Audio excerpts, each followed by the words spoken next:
पूजा पाठ करता हूँ, मैं तो हनुमान चालीसा का भी पाठ करता हूँ, मैं तो अपराजिता स्तोत्र का पाठ करता हूँ, मैं तो विष्णु सहस्त्र नाम का पाठ करता हूँ, मैं तो शिव चालीसा का पाठ करता हूँ, पर फिर भी मेरे घर में भूत प्रेत का निवास कैसे हो गया। जब हम लोगों ने भक्तों को दिखाया तो किसी ने बताया कि प्रेत है आपके घर में।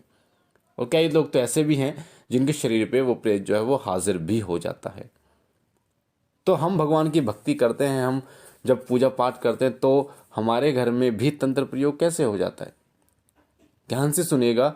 देखिए, तंत्र जो है दो तरीके से भूत प्रेत आदि आपके घर में प्रवेश करते हैं। एक तो होता है स्वयं, यानी कि आप चौक चौराहे से गुजर रहे हो, शमशान से गुजर रहे हो, तो वो आपके साथ लग लिया मिठाई के द्वारा, आपने मेहंदी लगा रखी है सिर में, हाथों में, उसके द्वारा, उसकी खुशबू के द्वारा, या फिर माता बहनों को जो मासिक धर्म आ जाता है उसके द्वारा, उसकी खुशबू के द्वारा वो जो है वो आपके साथ लग लिया, या आपके बाल खुले हैं तो आपके साथ वो लग लिया और आपके घर में प्रवेश कर गया। उसके बाद वो आपको यातनाएं दे रहा है। वो सारा का सारा जो है वो है कि वो आपके साथ खुद लगा है, ना कि आपकी इच्छा।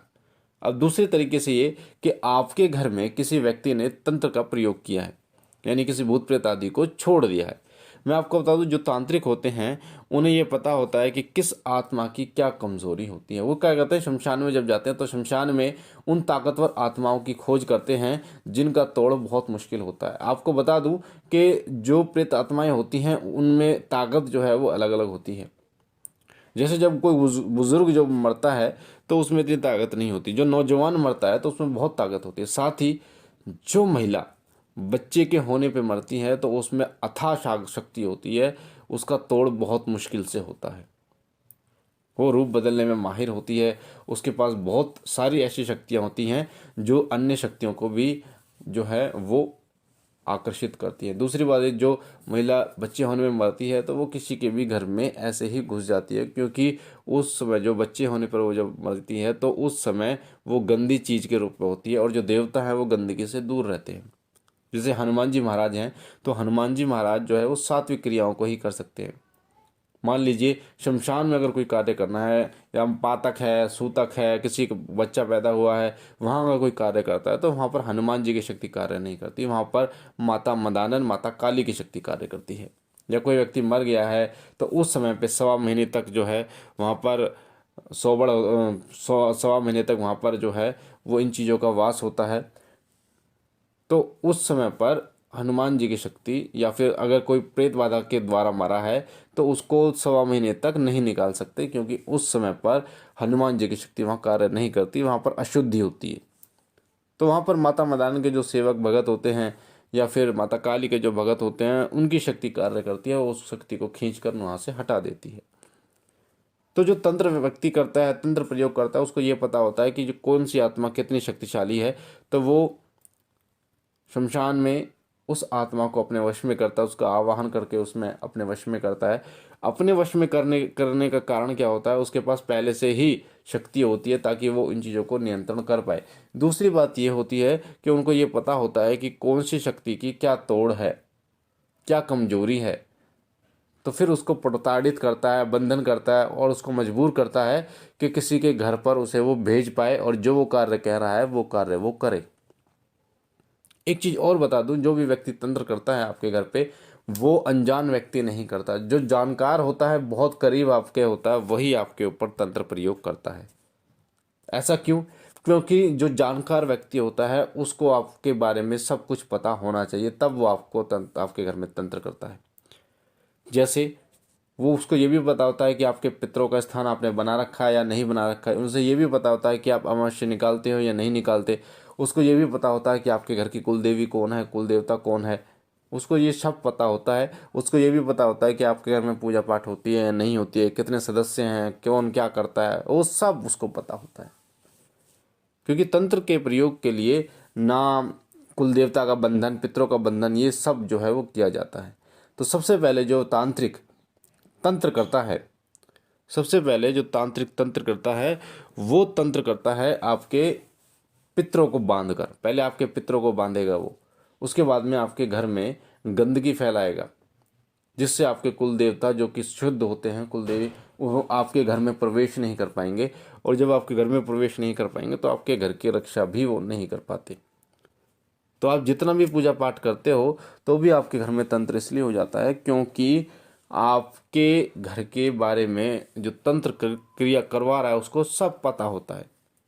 और दूसरी बात ये होती है, जिस प्रकार से माला को जागृत किया जाता है, जिस प्रकार से हनुमान चालीसा का फल जब तक नहीं मिलता, जब तक उसको जागृत ना किया जाए, किसी मंत्र को जागृत ना किया जाए, तब तक वो कार्य नहीं करता। उसी प्रकार से आपके कुल देवी कुल देवता होते हैं, पितृ होते हैं।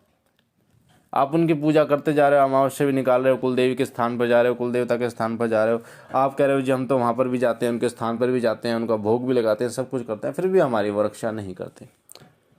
तो कुल देवी कुल देवता इनको भी जागृत किया जाता है। जब ये जागृत हो जाते हैं तो उस समय ये पूर्ण अपना पहरा जो है वो आपके घर पे लगाते हैं कि कोई भी शक्ति आपके घर में प्रवेश ना कर पाए, किसी भी तरीके से आपके घर में प्रवेश ना कर पाए। तो कुछ लोग वचन ले लेते हैं इनसे, इनको बुलाकर वचन ले लेते हैं, और वचन बंद होने के कारण फिर ये आपके घर की रक्षा करते ही करते हैं, चाहे कितनी ही बड़ी चीज़ क्यों ना हो, फिर ये आपके घर की रक्षा करेंगे ही करेंगे। तो कुलदेवी, जो लोग साधना के बारे में पूछते हैं जी मुझे ये साधना करना है, वो साधना करना है, भूत प्रेत की साधना करना है, जिन मशान की, बेताल की, यक्षिणी की साधना करनी है, या फिर किसी बाहरी देवता की साधना करनी है। बाहरी देवता कोई भी हो सकता है, चाहे भगवान शिव हो, चाहे भगवान कृष्ण हो, चाहे भगवान हनुमान जी हो, भैरव बाबा, माता काली, वो बाहरी देवता इसलिए हम लोग उसे कहते हैं क्योंकि जब तक आपके घर के कुल देवता जो हैं वो आपके घर के कहलाए जाते हैं। बाहर के देवता ये होते हैं जिनको आप इष्ट अपना मानते हैं। तो आपको अगर साधना करनी है तो साधना करिए अपने पितरों की, साधना करिए कुलदेव कुलदेवी की।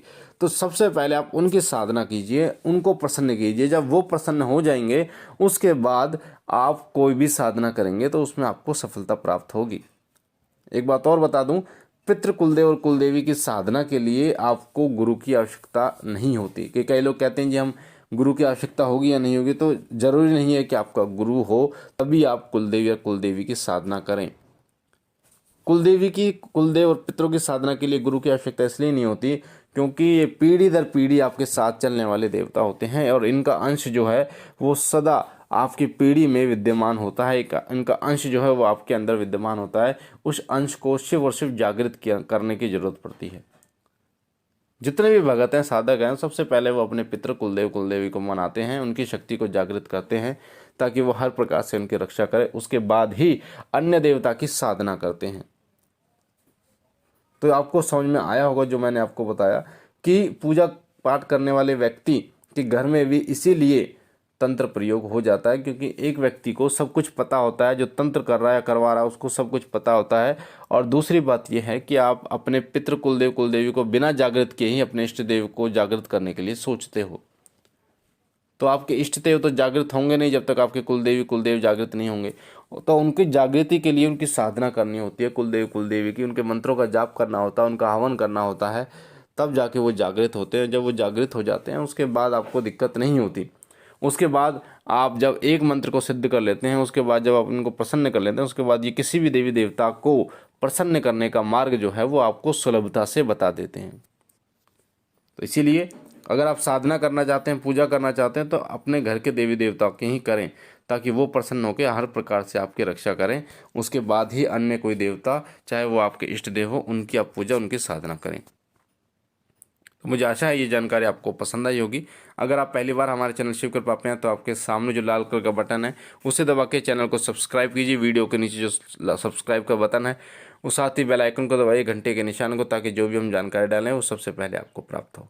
हमारा नया चैनल शिव सत्य, उसका लिंक डिस्क्रिप्शन में है, उसे भी सब्सक्राइब कीजिए, उसके साथ भी जुड़िए ताकि भक्ति और भक्ताई से जुड़ी हुई जानकारी आपको निरंतर प्राप्त होती रहें। लाइक कीजिए, शेयर कीजिए और बहनों और भाइयों तक, ताकि और लोगों तक ये जानकारी पहुँचे और लोग भी इसका फ़ायदा उठा पाएँ। मैं बाबा भोलेनाथ से विनती करता हूँ कि बाबा सदैव आपकी झोली भरते रहें, आपके घर और काम में बरकत रखें, तमाम खुशियाँ आपकी झोली में डालें। हम मिलते हैं एक नई जानकारी के साथ अगली वीडियो में। तब तक के लिए ओम नमः शिवाय, ओम नमः शिवाय, ओम नमः शिवाय।